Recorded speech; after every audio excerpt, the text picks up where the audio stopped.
Carta aos Hebreus, capítulo 4.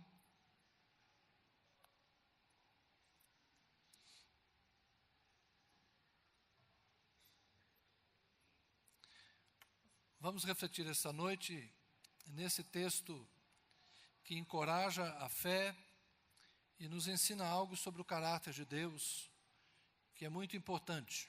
Carta aos Hebreus, a partir do verso 1 do capítulo 4.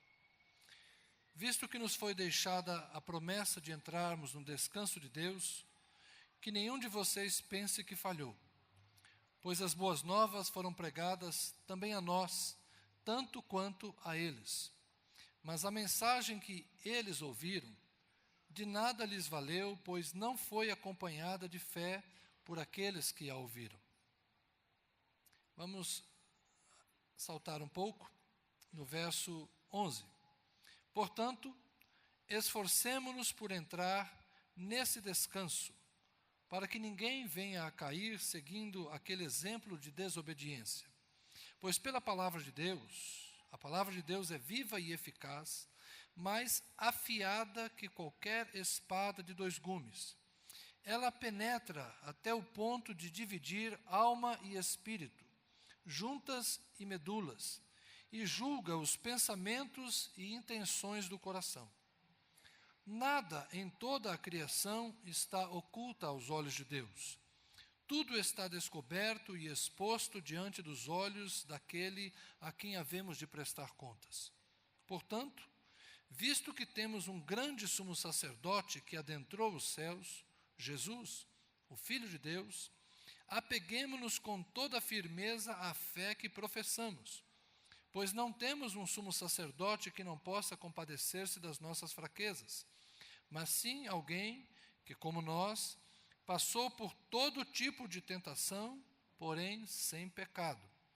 Assim, aproximemo-nos do trono da graça com toda a confiança, a fim de recebermos misericórdia e encontrarmos graça que nos ajude no momento de necessidade. Amém.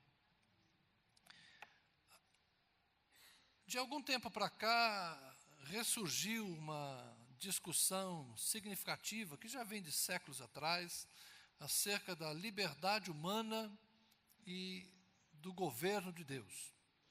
Por conta da internet, de outros meios de comunicação e também de uma frustração com a frágil teologia neopentecostal, muitas pessoas hoje têm se voltado para reestudar o calvinismo. E essa busca do calvinismo e do outro ponto, que é o arminianismo, colocou na pauta a liberdade humana e a soberania divina. Eu, de vez em quando, me encontro pensando nessas coisas e tentando estudar essas coisas e rever os pontos de vista para sempre chegar a algo que seja mais razoável para quem está aqui no púlpito, de quando em quando ensinando, para quem está em sala de aula. A gente precisa sempre ter base segura para falar. E nas últimas semanas eu confesso que tenho percebido que a discussão sobre a liberdade humana e soberania divina está um pouco fora de foco. Porque quando eu percebo o que os autores bíblicos mais discutem e mais procuram apresentar, eles não discutem tanto esse assunto. A Bíblia não fala muito de liberdade humana, porque, afinal de contas, o homem não é livre. Quando a gente pensa bem na questão do homem, nós não somos livres. Quando a gente nasce, a gente é dependente dos pais. Ai de nós, se pensarmos que somos livres na infância. Nós somos comandados, treinados, ensinados, educados. Nós vamos aprender a viver. Alguém vai nos ensinar a sua própria língua. Alguém vai nos ensinar os seus gestos, os seus costumes, os seus valores. Nós somos condicionados desde a infância por uma sociedade que nos cerca. Começa com a família, a tão defendida família, e é importante família, porque é de fato o primeiro círculo onde nós somos modelados. Mas depois vamos crescendo e vamos tendo contato com outras famílias, com outros processos sociais, e vamos nos tornando cidadãos da nossa nação, vamos desenvolvendo o nosso senso de responsabilidade econômica, de responsabilidade política, vamos desenvolvendo nossa identidade de gênero e tudo mais. Todas essas coisas vão acontecendo e a gente tem aquela falsa sensação de que somos livres. Mas o tempo todo nós estamos sendo modelados, conduzidos, orientados, limitados. A liberdade, de certa forma, é uma ficção. Nós não somos livres. Ninguém faz tudo o que quer. Vamos falar a verdade. Ninguém faz tudo o que quer. Para viver em sociedade, nós passamos o tempo todo nos condicionando e nos adaptando ao direito do outro, ao querer do outro, ao bem-estar do outro. E até por amor, fazemos isso com alegria e com gratidão. Nós que nos casamos, então, que usamos as algemas na mão esquerda, nós sabemos muito bem que nossas ações são friamente calculadas em função do bem-estar da outra aliança semelhante à nossa. Essa é a vida. E os solteiros não se iludam pensando que vocês são livres, porque quem está solteiro quer casar, e quem está casado quer mais espaço, enfim. Essa sensação de liberdade, ela é uma ilusão. A outra face da moeda, que a meu ver também é um pouco ilusória, é essa ideia do controle de Deus. E, pasmem o que eu vou dizer agora, não se escandalizem, mas nós também precisamos, uma vez que nós não somos livres, nós precisamos nos sentir seguros imaginando que alguém está no controle. Imagine agora esses novos carros que estão em teste, carros sem motorista. A Uber já está trabalhando nisso, as empresas de tecnologia estão trabalhando nisso, e logo, logo nós vamos ter automóveis circulando na rua sem motorista. Quem serão os corajosos que vão entrar num carro sem que alguém esteja ao volante? Um avião pilotado por um computador. Você embarcaria nesse avião? Mas vai chegar o dia que essas coisas vão acontecer. Nós gostamos de pensar que tem alguém controlando. Quem costuma viajar de ônibus aqui, tem gente que não dorme vigiando o motorista. Né? Ele compra uma cadeira confortável e espaçosa, mas ele senta pertinho do motorista para ficar olhando se o motorista está dormindo. Por quê? Porque ele precisa da sensação de que alguém está no controle. E, de certa forma, nós nos sentimos mais seguros pensando que tem um Deus lá em cima que está controlando tudo, que nada acontece se não for da vontade de Deus. E criaram até um versículo bíblico que eu já procurei inúmeras vezes, e muita gente já me perguntou onde era. Não cai uma folha de uma árvore se não for da vontade de Deus. Zedequias, capítulo 18, verso 53. Né? Se você achar esse livro na Bíblia, você talvez ache esse versículo. Ok? Então nós nos sentimos mais seguros quando tem alguém no controle. Mas quando eu vou para a Bíblia, eu não encontro essa discussão filosófica acerca da liberdade humana e acerca do controle divino. Eu encontro uma coisa: há um ser livre, um único ser livre em todo o universo. E esse ser se chama Deus. Deus é livre. É o único ser livre. Porque Ele está onde Ele quer estar. Ele sabe tudo o que Ele quer saber. E Ele faz tudo o que Ele quer fazer. Com Ele está o querer e o realizar. Por isso que eu costumo dizer que Deus não tem sonhos. Sonha aquele que tenta, quem sabe. Deus não tem sonho, Deus tem vontade. Tudo que Deus quer, Deus faz. Tudo que Ele não quer, quem o obriga a fazer? Nós até nos iludimos um pouco, dizendo que a gente consegue mover a mão de Deus. De fato, a oração faz Deus agir. Mas não porque Ele não queira, porque Ele decidiu atender a oração. A gente adora a Deus para que Deus se alegre conosco. A gente ora a Deus para que Deus tenha compaixão de nós. E Deus, na sua vontade soberana, muitas vezes ouve a oração, responde a oração e atende o nosso clamor. De fato, a oração faz diferença, buscar o Senhor faz diferença, porque Deus ouve, e muitas vezes nós fazemos Deus mudar de ideia, de tanto que a gente pede as coisas para Ele. Eu acredito nisso. Num Deus que se compadece, que se apieda e que, dadas as circunstâncias, prolonga a vida de alguns, ceifa a vida de outros, muda o cenário de um país, transforma a realidade, porque Deus faz tudo o que Ele quer fazer. Deus é o único ser livre. Então, a liberdade existe? Existe. Deus é livre. As suas criaturas são livres? Não, todos nós estamos limitados. Estamos limitados, inclusive, porque prestamos contas a Deus. Então, na minha ótica, a nossa pergunta não deve ser se Deus controla tudo. A minha pergunta é: por que Deus controla certas coisas e não controla outras? Por que tem coisas que Deus deixa acontecer e tem coisas que Deus não deixa acontecer? Por que Deus às vezes age e outras vezes não age? Porque Ele é livre, faz o que quer.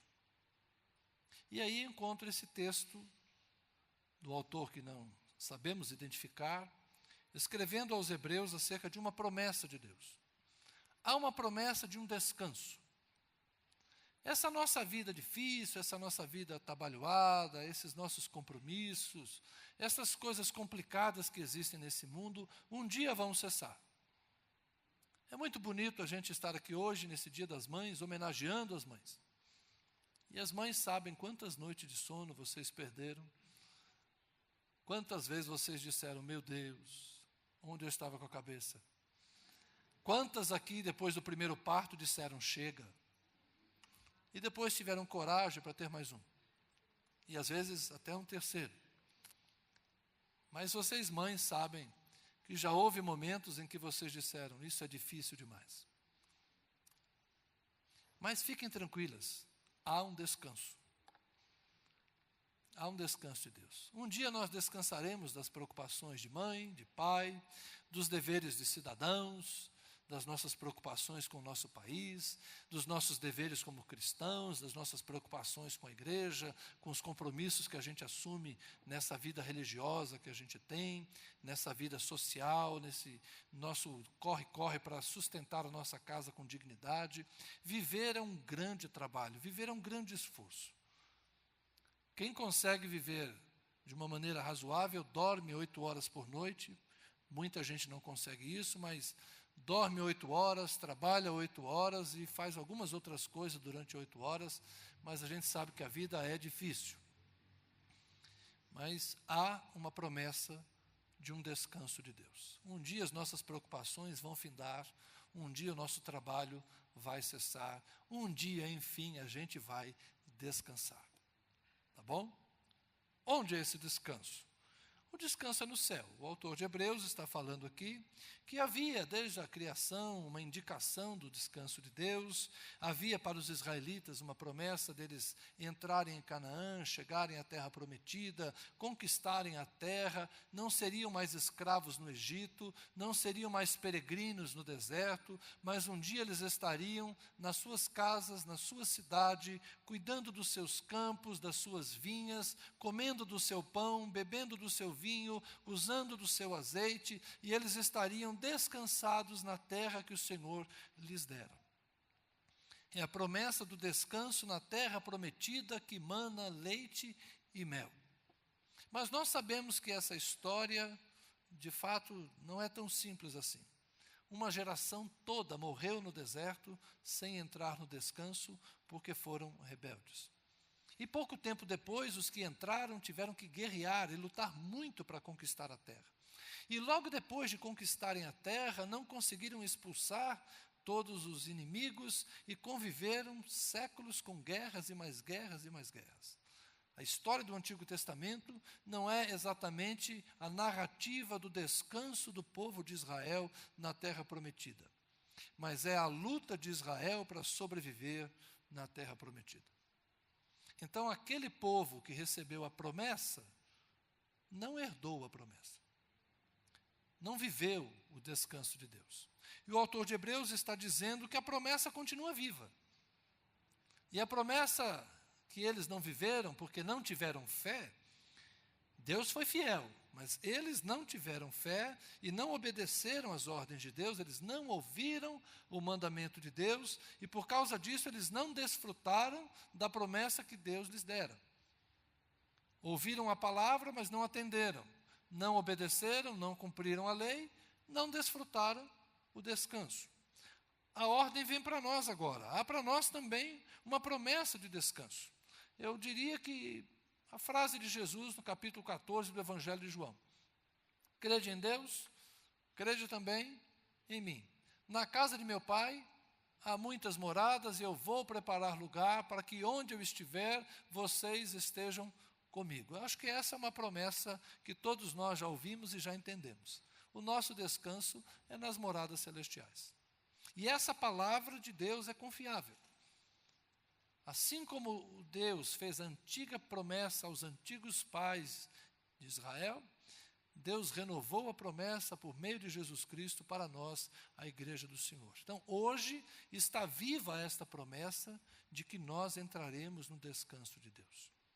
E é por isso que ele fala: esforcemo-nos por entrar nesse descanso, para que ninguém venha a cair segundo aquele exemplo da desobediência. Ou seja, se o antigo Israel perdeu a bênção por desobediência, nós devemos tomar cuidado, nós precisamos nos esforçar para que ninguém fique de fora. Mas o que isso tem a ver com o que eu falei no começo sobre liberdade e soberania divina? Porque a real questão, o verdadeiro paradoxo que aparece nas Escrituras, não é se o homem é livre, se Deus é soberano. Mas o paradoxo que aparece nas Escrituras é a capacidade de Deus conciliar a justiça com a bondade. É isso que a Bíblia fala acerca do caráter de Deus. Israel, teu Deus é santo. Israel, leva Deus a sério. Não use o nome de Deus em vão. Separe um dia para adorar a teu Deus. Descansa do resto das coisas e se dedica a Deus, porque Ele é o teu Deus. Não faça a imagem dEle, nem se curve diante de outros deuses. Vocês têm um Deus verdadeiro. Vocês têm um Deus santo. Vocês têm um Deus poderoso que vai cuidar de vocês. Leve o Deus de vocês a sério. Mas ao mesmo tempo, esse Deus que visita a iniquidade nos pais, nos filhos, até a terceira e quarta geração, visita o justo e abençoa a sua descendência até a 1000ª geração. Esse é o paradoxo que a Bíblia apresenta. Um Deus que é santo e deve ser levado a sério, mas é igualmente bondoso, generoso e gracioso. Como é que Ele consegue harmonizar justiça e bondade? E nesse paradoxo, Ele controla e não controla, interfere e não interfere, permite que o homem haja livremente e às vezes cerceia essa liberdade. O texto está falando disso. O verso 12 diz que a palavra de Deus é viva e eficaz, afiada como qualquer espada de 2 gumes que penetra até aquilo que é indivisível. Fala aqui de dividir alma e espírito. Isso é uma forma hiperbólica, exagerada de dizer só a palavra de Deus divide aquilo que é indivisível. A palavra de Deus separa juntas e medulas. Quando a gente está com um problema nos ossos, a gente fala que estou desconjuntado, não é? Então não dá para você separar juntas e medulas. É inseparável. Mas a palavra de Deus penetra.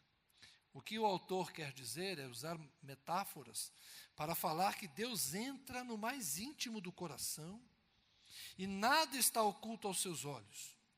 Tudo está descoberto, tudo está exposto aos olhos de Deus, diante daquele a quem havemos de prestar contas. A Bíblia fala de um Deus que sabe tudo o que Ele quer saber. Como diz o salmista no Salmo 139, ainda a palavra não me chegou à boca e o Senhor já sabe. O Senhor sabe quando eu me assento e quando eu me levanto. O Senhor sabe quando eu sento para descansar e quando eu levanto para trabalhar. O Senhor está me vendo o tempo todo. Esse conhecimento para mim é muito maravilhoso. Como é que o Senhor me conhece tão bem? Se eu tentar me esconder do Senhor, não tem jeito. Se eu for para o alto, teu nome é altíssimo, o Senhor mora aí. Mas se eu fizer um buraco e for lá para o fundo do abismo, se eu mergulhar nos abissais dos oceanos e tentar me esconder na escuridão, onde nem a luz do sol entra, a luz e as trevas para o Senhor são a mesma coisa. Eu não tenho onde me esconder de ti. O salmista não está falando da onipresença e da onisciência de Deus. Não está falando que Deus está em todo lugar e que Deus sabe todas as coisas. O salmista está falando, o Senhor sabe tudo a meu respeito. Está falando de um Deus que se relaciona com Ele. Eu não consigo me esconder nada do Senhor. Minha vida diante do Senhor é um livro aberto. Eu não consigo esconder os meus pensamentos, eu não consigo esconder os meus sentimentos. Eu não consigo me esconder de ti. Não há lugar onde o Senhor não possa me achar. Não está falando que Deus está em todo lugar. Ele está falando que não há lugar onde Ele pode se esconder de Deus. Então, Deus está onde quer estar.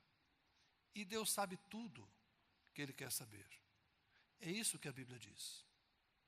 E é por isso que Ele é capaz de ser justo e fazer justiça. O texto diz que Ele conhece as intenções do coração e Ele julga os pensamentos. Nós conhecemos a aparência. Nós não somos melhores que Samuel. Samuel, quando foi mandado à casa de Jessé para escolher um rei, para ungir um rei, na verdade, foi passando um monte de menino na frente dele, rapazes fortes, e ele foi ouvindo de Deus. Você olha a aparência, eu olho o coração. Se Samuel, que era um profeta, só era capaz de conhecer o coração, a aparência, sem conhecer o coração, imagina a gente, que estamos longe de ser um vidente, um profeta como Samuel. Um homem de Deus, que julgava Israel, que tinha a graça de Deus para conhecer coisas misteriosas, ele era vidente, ele era chamado de vidente, ele só era capaz de ver a aparência. Eu e você, então, me desculpa. A gente só vê por fora, mas Deus vê dentro. A gente vê as ações. Fulano fez isso, mas Deus vê as motivações. Nós podemos julgar mal um ato. Nós podemos julgar mal um fato. O fato aconteceu, eu vi isso. Julgar o fato é uma coisa, mas julgar a motivação. É mais ou menos como o futebol, né? Os narradores do futebol, não, ele entrou para machucar, ele entrou, não foi sem querer. Foi pênalti cavado, foi pênalti causado. Então nós estamos o tempo todo julgando intenções, julgando imagens. As pessoas ficam analisando por fora, mas quem sabe o que moveu o coração? E essa é uma capacidade exclusiva de Deus. Só a palavra de Deus penetra. E aqui a palavra de Deus não é a Bíblia. Lamento dizer, hoje eu estou desdizendo um monte de coisa que vocês já ouviram, não é? Muitas pessoas leem esse texto dizendo que a Bíblia é a palavra de Deus. O autor de Hebreus não estava pensando na Bíblia quando ele escreveu isso. Até porque a Bíblia, como nós a conhecemos, não estava ainda registrada. A Bíblia, como nós conhecemos, só foi ser sacralizada e reunida algum tempo depois. Ele está falando do Deus que fala. Lembrem-se daquilo que disse semana passada. Deus no passado falou aos pais pelos profetas e agora nos fala pelo Filho. A palavra de Deus aqui é a emanação da vontade de Deus, é a revelação de Deus, é aquilo que Deus diz. Quando Deus fez uma promessa, vocês entrarão no meu descanso, essa é a palavra de Deus. Ele está falando aqui das coisas que Deus disse, não do livro que registra as coisas que Deus disse.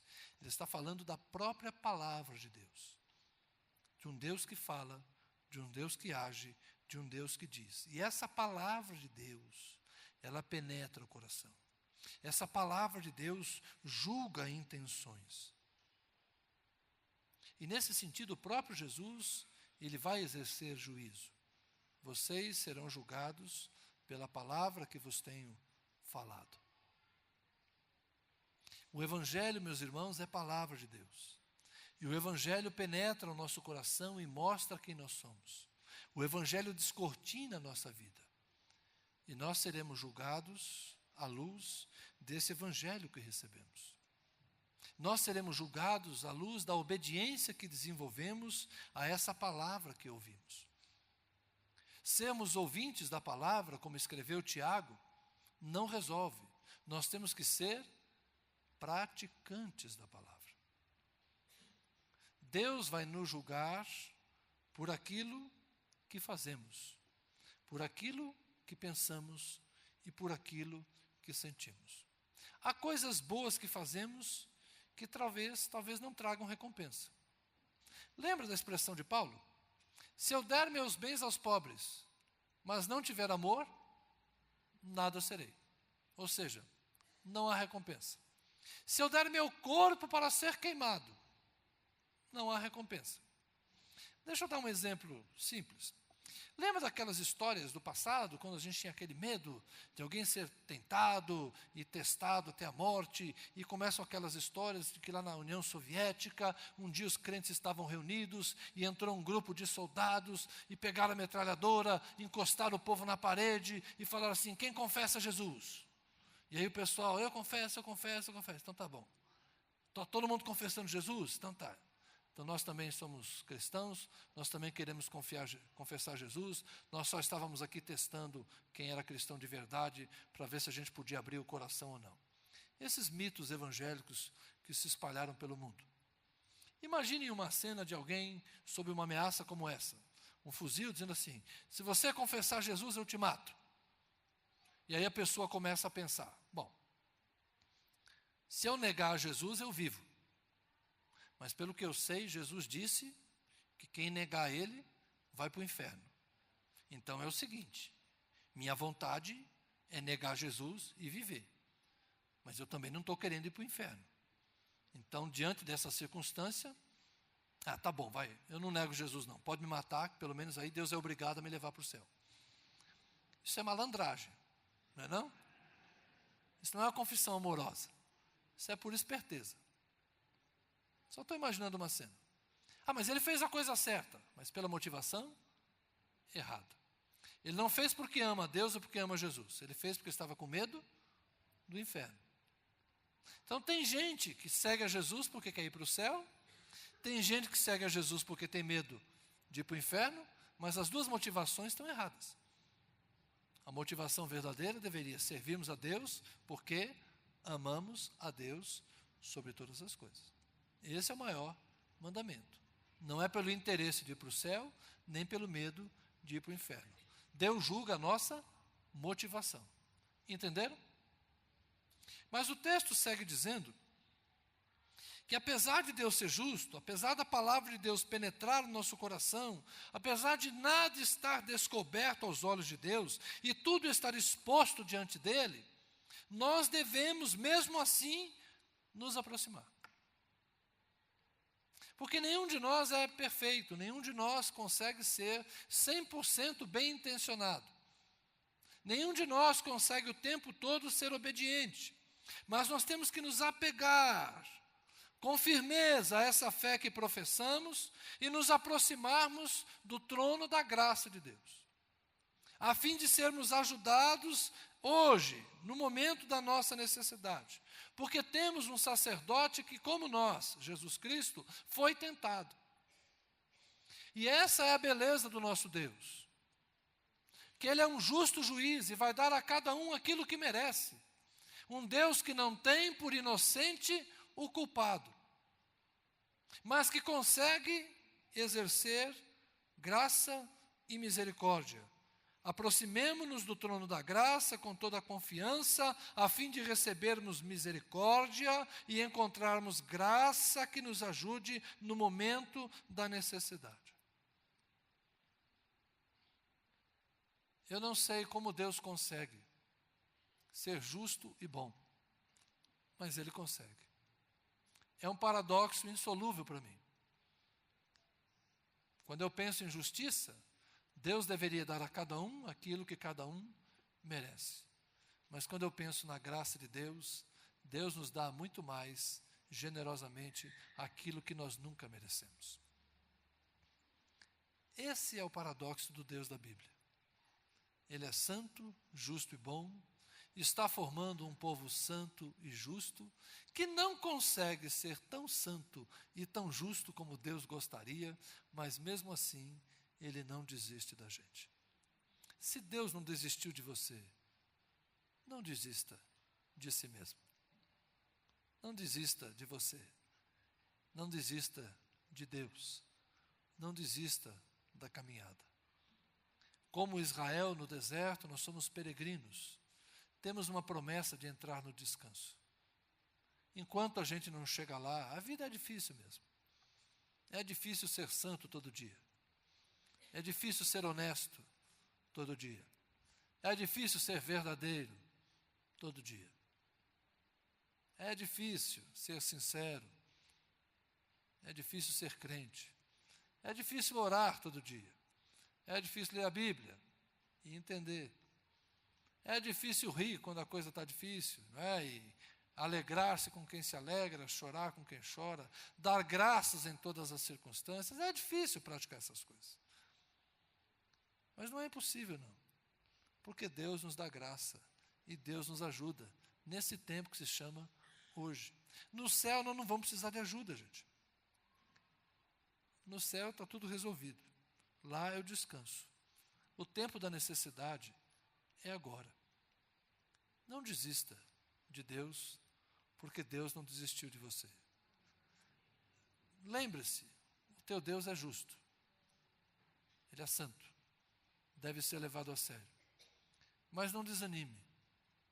Não recue, porque Ele é bom, cheio de graça e de misericórdia. Como escreveu o apóstolo Paulo, se Ele nos deu o seu Filho, não nos dará com Ele todas as demais coisas? Atentemos, como escreveu Paulo aos Romanos, para a bondade e a severidade de Deus. Ao falar da eleição, na carta aos Romanos, Paulo lembra aos seus leitores a que se lembrem da severidade, mas também da bondade de Deus. Soberanamente Deus elege, soberanamente Deus rejeita, soberanamente Deus chama a si, soberanamente Deus afasta de si. Ele é soberano. Mas Ele preserva o remanescente para que seja salvo. Ele não esquece das suas promessas. Ele consegue ser justo e bom.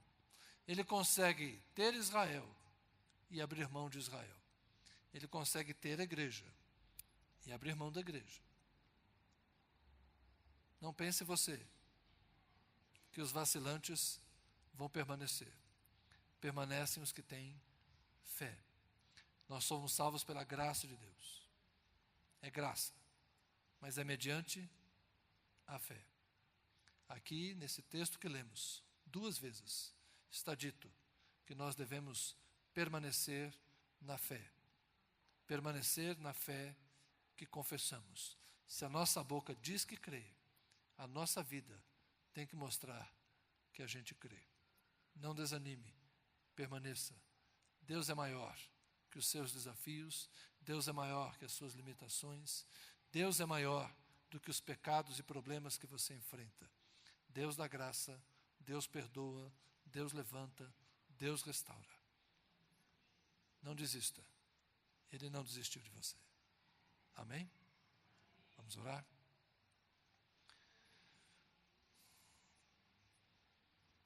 Senhor, quem somos nós para que nos ames tanto assim? O salmista já te perguntou, Senhor, o que é o homem para que com ele te importes? nos fizeste menores que os anjos, mas nos dás hoje uma glória maior que a deles, porque nos concedes a honra de sermos o corpo de Cristo, de sermos a igreja do Senhor, e a esperança firme, certa, de que um dia seremos como Jesus. Nos chamas a uma vocação mais sublime do que a dos anjos, Senhor. Nos chamas a estarmos no Teu Filho e que Teu Filho esteja em nós. E que um dia nos assentemos à Tua mesa para bebermos do Teu vinho e comermos do Teu pão.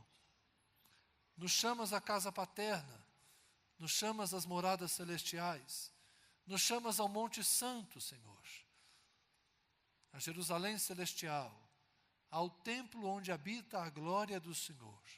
Não o véu que separava o lugar santíssimo do povo, não o tabernáculo terreno, ó Deus, que já foi destruído, mas nos chamas à vida eterna, nos chamas aos céus, nos chamas ao descanso na Tua presença.